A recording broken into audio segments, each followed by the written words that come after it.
अस्सलाम वालेकुम dear students, welcome to Infinite Plus. आज के इस लेक्चर में हम डिस्कस करेंगे वो कौन सी कंडीशंस हैं जिनके बारे में हम कहेंगे कि अगर वो होल्ड करती हैं तो union of vector subspace is also subspace. क्योंकि प्रीवियस लेक्चर में मैंने आपको ये बताया था कि union of vector space is not need to be a vector subspace, लेकिन अब के लेक्चर में हम ये डील करने वाले हैं, ये डिस्कस करने वाले हैं कि अगर यूनियन ऑफ वेक्टर सबस्पेस भी एक वेक्टर सबस्पेस हो तो कौन सी कंडीशंस हैं जो कि होल्ड करेंगी। चलें देखते हैं। हमारे पास है late W1 and W2 be are two subspaces of a vector space V. Then W1 union W2 is also a subspace of V if one is contained into another। मतलब क्या है? मतलब कहने का ये है कि W1 और W2 वेक्टर सबस्पेस होंगे अगर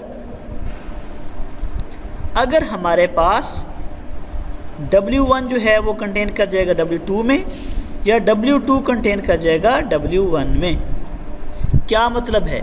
सादा अल्फाज में अगर मैं कहूँ तो इनके कहने का मतलब ये है कि वो जो सेट है वही खुद जो है, खुद से अगर उसका यूनियन ले लें तो वो आपके पास वेक्टर सबस्पेस होगा। क्या मतलब है कहने का? ज़रा देखिए, हमारे पास W1 है, फॉर एग्ज़ाम्पल 1 2 है, 1 2 3, ओके, ऐसे करें। W1 मैं आपको एक रफ़ पेज पर समझाता हूँ कि क्या कहा गया है आपको। देखें, आपसे दोबारा मैं एक दफ़ा डिस्कस करता हूँ। फॉर एग्ज़ाम्पल W1 W2 आपके पास दो वेक्टर सबस्पेसेस हैं, इनका यूनियन भी वेक्टर सबस्पेस होगा अगर W1 कंटेन कर जाएगा W2 में और W2 कंटेन कर जाएगा W1 में। सादा अल्फाज में कहा जाए तो दोनों अगर सेम सेट हों तब ही आपके पास ये कंडीशन होल्ड करेगी। कैसे, मैं आपको बताता हूँ। फॉर एग्ज़ाम्पल W1 हमारे पास है 1 2 3 4 और W2 है हमारे पास 1 2 3 4 5। अब देखें, W1 कंटेन कर रहा है W2 में, W1 के सारे एलिमेंट्स किस में? W2 के 2 में, लेकिन W2 कंटेन नहीं कर रहा W1 में। इसका मतलब ये हुआ अगर ये 5 ना हो तब W2 भी कंटेन कर जाएगा या सबसेट होगा W1 का। ओके, तो यहाँ से ये क्लियर हुआ अगर W1 W2 में बिलोंग करता है, W2 W1 में बिलोंग करता है, तो मतलब ये है कि ये सेम एक ही सेट होगा। अगर एक सेट का आप यूनियन लें उसका जवाब भी तो 1 2 3 4 ही आएगा। तो इसका मतलब ये हुआ कि union of vector subspace is subspace if W1 W2 में हो, W2 W1 में हो, या सादा अल्फाज में एक ही सेट हो जिसका आप यूनियन ले लें 2 दफ़ा या 10 दफ़ा, वो आपके पास वेक्टर सबस्पेस होगा। उम्मीद है कि आपको मेरी बात समझ आ गई होगी। अब हमने इसका प्रूफ कैसे करना है। प्रूफ में हमारे पास 2 केसेस हैं। पहला केस क्या है? गिवन दैट, पहले मैं आपको यहाँ के प्रूफ से स्टार्ट करवाता हूँ, इसमें कन्वर्सली भी प्रूफ करवाना है। अच्छा, given that W1 and W2 are subspaces of vector space V, suppose that W1 contain in W2 और W2 contain in W1 and we prove that W1 union W2 is also subspace. पहली condition क्या है हमारे पास कि W1 जो है वो W2 में कंटेन करना चाहिए, जैसा कि मैंने पीछे से आपको नंबरिंग की फॉर्म में एग्जांपल देख समझाया है, और W2 कंटेन करना चाहिए W1 में। So case number 1, if W1 contain in W2, इसका मतलब ये होगा कि हमारे पास रिजल्ट आ जाएगा W2।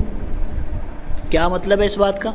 ज़रा मैंने आपको जहाँ पे जो बताया वो देखें। अगर हम कहते हैं कि हमारे पास फॉर एग्जांपल W1 है 1 2 3 4 और W2 हमारे पास है 1 2 3 4 5। फॉर एग्जाम्पल अभी हम 5 को रिमूव नहीं करते तो जवाब क्या आ रहा था? W1 यूनियन W2 का रिज़ल्ट इसमें कंटेन करता है 1 2 3 4 आ रहा है। तो जब आपके पास W1 W2 में कंटेन कर जाएगा तो रिज़ल्ट क्या आएगा? W2 नहीं आएगा बल्कि W1 आएगा। ठीक है, यहाँ पे इसकी मिस्टेक है। ओके, अच्छा, यूनियन की बात की जा रही है तो यहाँ पे यूनियन को बिल्कुल उसने सही लिखा हुआ है। देखें 1 2 3 4 अगर हमारे पास ये 1 2 3 4 W1 है और W2 हमारे पास है 1 2 3 4 5, तो जब आप इनका यूनियन लेंगे W1 यूनियन W2 तो जवाब आपके पास W2 आएगा, क्योंकि बड़ा सेट आपके पास जवाब में आएगा। ठीक है, सिमिलरली अगर W2 कंटेन कर रहा है W1 में तो उसका जवाब क्या आएगा? W1। तो इसका मतलब साफ और क्लियर ये है कि 1 union W2 is equal to W1 और W2।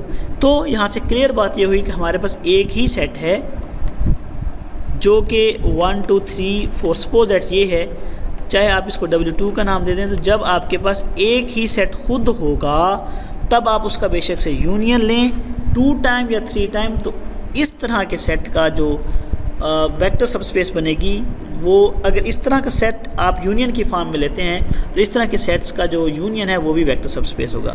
कहने का मतलब क्या है? कहने का क्लियरली मतलब ये है कि union of vector subspace is only vector subspace when W1 and W2 are equal sets. मतलब कि दो सबस्पेस का यूनियन तभी आपके पास एक सबस्पेस बनेगा जब दोनों सेट एक जैसे ही होंगे। ओके, ये बात आपने कर ली। फिर इसके बाद कन्वर्सली आपने क्या करना है? कन्वर्सली हम सपोज करते हैं कि W1 union W2 is subspace of V and we prove that, या तो हम अब ये प्रूव करेंगे या तो W1 W2 में कंटेन नहीं कर रहा और W2 W1 में कंटेन नहीं करना। मतलब हम फ़र्ज़ करते हैं, हम ये शो करवाएंगे कि W1 जो है वो W2 में कंटेन करेगा, W2 W1 में कंटेन करेगा। लेकिन हम फ़र्ज़ करते हैं कि फॉर एग्जांपल W1 जो है वो W2 में कंटेन नहीं करता और W2 जो है वो W1 में कंटेन नहीं करता। अब जब हम ये शो करवाएंगे कि W1 W2 में कंटेन नहीं कर रहा और W2 W1 में कंटेन नहीं कर रहा, इसका मतलब है कोई ना कोई एक एलिमेंट है जो कि या तो इसमें है, इसमें नहीं है, या इसमें है और इसमें नहीं है। ठीक है, ये हम प्रूव करवाएंगे और उसके बाद हमारे पास ये गलत बात शो हो जाएगी। फिर हम कहेंगे कि ये बात हमारी गलत है। अगर W1 W2 का जो यूनियन है वो वेक्टर सबस्पेस आएगा तो इसका मतलब ये है कि दोनों एक दूसरे में कंटेन करेंगे, या सादा अल्फाज में दोनों एक ही सेट होंगे। ठीक है, अब देखें, हमने फॉर एग्जांपल हमने कन्वर्सली कंट्रेरी का मतलब ये होता है कि हम फ़र्ज़ करते हैं इसके उल्ट लेके चलते हैं। किसके उल्ट? हमने तो ये सपोज किया हुआ ना W1 W2 का सबस्पेस है, और sorry union of W1 W2 subspace है, और इसका मतलब ये है कि W1 W2 में कंटेन करेगा, W2 W1 में कंटेन करेगा। लेकिन हम कहते हैं कि फॉर एग्जांपल मिसाल के तौर पर हम ये कह लेते हैं कि W1 W2 में कंटेन नहीं कर रहा। इसका मतलब ये है, मिसाल लें कि अल्फ़ा हमारे पास का एलिमेंट है कि जो कि W1 में बिलोंग कर रहा है लेकिन वो W2 में नहीं जा रहा। ये हम खुद से अब कर रहे हैं गलत लेकर। तो इसका मतलब ये हुआ कि W1 जो है वो W2 में कंटेन नहीं कर रहा। इस मीन बीटा जो है वो W2 में बिलोंग करता, तो फ़र्ज़ करो कि वो बीटा जो है W1 में बिलोंग नहीं कर रहा। अब एक को हमने स्टैरिक का नाम दे दिया, एक को हमने डबल स्टैरिक का नाम दे दिया है। ओके, अब इसके बाद क्या होगा डियर स्टूडेंट? इसके बाद आप देखते जाएं कि हमारे पास अब ये इनका यूनियन हमने कहा है कि वेक्टर स्पेस है, तो इसका मतलब है कि अल्फ़ा प्लस बीटा जो है वो किस में बिलोंग कर जाएगा? W1 यूनियन W2 में। इसका मतलब ये है कि जब ये W1 यूनियन W2 में है तो ये इसमें भी है और किस में चला जाएगा? इसमें भी चला जाएगा। ठीक है, एलिमेंट हमने फ़र्ज़ किया W1 यूनियन W2 जो है वो W1 में बिलोंग कर रहा है, और हमें ये तो पहले हमने ऊपर कंडीशन में अपना खुद सपोज किया हुआ है कि अल्फ़ा जो है वो W1 में बिलोंग करता है। So as W1 is subspace of V। अब W1 हमने क्या कंसीडर किया हुआ? वेक्टर सबस्पेस है। हमें पता है कि वेक्टर सबस्पेस वही सेट होता है जो अंडर एडिशन अबेलियन ग्रुप होता है। अगर ये अंडर एडिशन अबेलियन ग्रुप है, इसमें कोई अल्फ़ा बिलोंग कर रहा है तो क्लियर और साफ सी बात है अल्फ़ा माइनस भी इसमें बिलोंग करेगा। क्यों? क्योंकि W आपके पास वेक्टर सबस्पेस है। इसका मतलब है अल्फ़ा माइनस भी इसमें बिलोंग कर जाएगा, तो minus alpha also belongs W1, so also W1 is close. और हमें ये भी पता है कि वेक्टर सबस्पेस तो वो क्लोज भी होगी। तो जब हमने क्लोज की ऑपरेशन अप्लाई किया तो माइनस अल्फ़ा, अब ये कहाँ से आया एलिमेंट? ये हमारे पास बेसिकली है, हम क्लोज करवा रहे हैं शो। तो क्लोज का मतलब ये होता है A plus B belongs to W। अब एक एलिमेंट हमने ये कंसीडर किया और एक एलिमेंट हमने ये कंसीडर किया। अब जब आप इनको ऐड करेंगे तो आपको रिजल्ट क्या आ जाएगा? बीटा बिलोंग कर जाएगा W1 में, जबकि हमने ऊपर शो किया हुआ है कि फ़र्ज़ करें कि हमारे पास W1 में बीटा नहीं बिलोंग कर रहा। ये यहाँ पे देखें आप, W1 does not belongs to beta does not belongs to W1। इसका मतलब ये है कि ये जो हमने कंडीशन खुद से सपोज की है ये गलत है। तो क्लियर और साफ बात ये है कि यूनियन ऑफ वेक्टर स्पेस तभी वेक्टर स्पेस होगा जब W1 W2 में कंटेन करेगा और W2 W1 में कंटेन करेगा। ये आगे चल के आप देख सकते हैं dear students. So which is contradiction to our facts?